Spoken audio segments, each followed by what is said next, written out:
Hey there, it's Natalie. Welcome to my channel, or welcome back to my channel.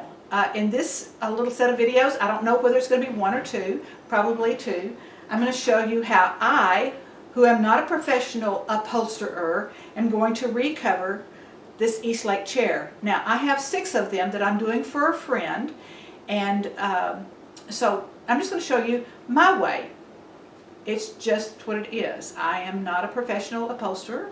I might be qualified as a YouTube certified upholsterer or a shade tree upholsterer instead of a shade tree mechanic. But anyway, if you like this video, hang out, stay around for a little bit, give me a thumbs up, and subscribe, maybe share me with your friends. So let's go ahead and get started on this gigantic project, but you're only going to see one chair.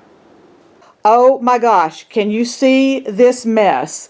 So my friend Jackie is going to paint these and stabilize them and redo them. Well, she's going to do the paint and the woodwork, and I'm going to recover these. They have webbing on them. I don't think I'm going to replace the webbing.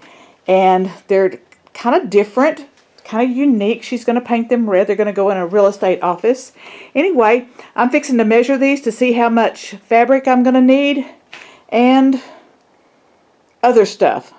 So I'll be back whenever these chairs are painted and come to my house.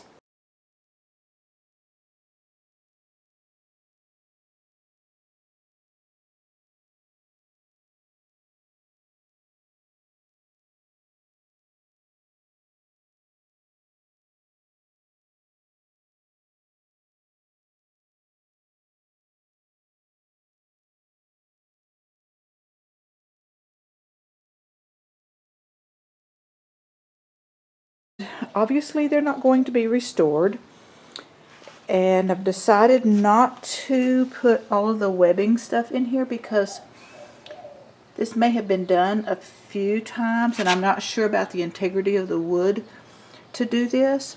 So I am going to cut new chair bottoms, and I'm going to start off with a paper template. So what I'm going to do is I'm going to tape, I've got it taped in place at the back, and I'm going to crease around the edges. I don't know if you can see that right there. Anyway, this is not the way the professionals would do it. I'm not a professional, don't claim to be, don't want to be. So this is what I have so far. So I've cut out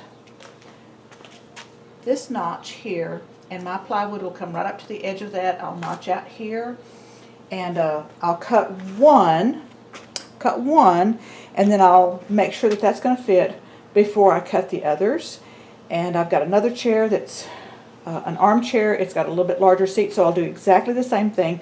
Now, years and years and years and years and years, a dressmaker, professional dressmaker. Yes, professional dressmaker, not professional upholsterer. So working with a paper pattern, I'm used to doing that. I mean, even when we would hang paneling and try to find the light switch, I'd hang a piece of paper, crease it over the top of where that light switch was going to be, and then I know exactly where to cut that opening for that outlet in a piece of paneling. Anyway, this is the way I'm going to do this. You can stay with me, hate me, stay, go. Anyway, I would love for you to stay. I'm not being sarcastic. You can't believe the feedback I get sometimes. They are not being restored. The integrity of the wood would not hold the staples for webbing.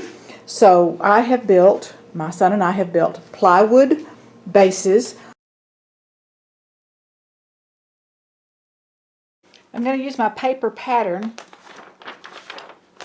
to trace out onto my foam. This is 2-inch foam.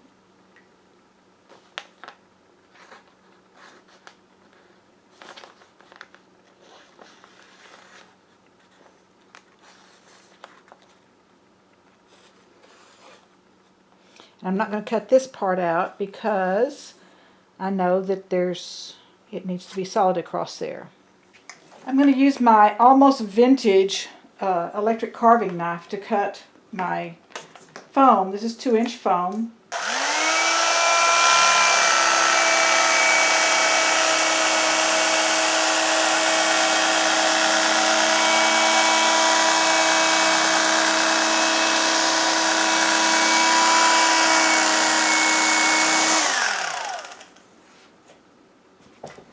Alright, so I'm going to use this same knife to cut in my gouges on the corners.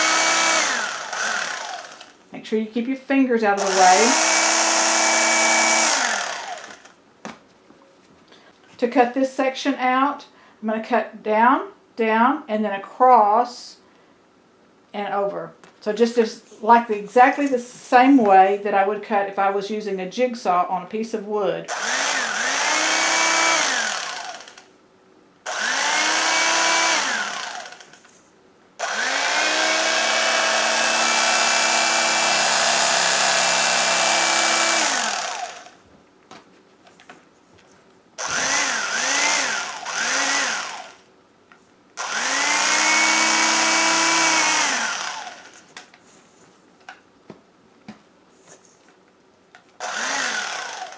Alright, I'll do that on the other side. I'm going to cut this part off and do this other side, and then I'll be back.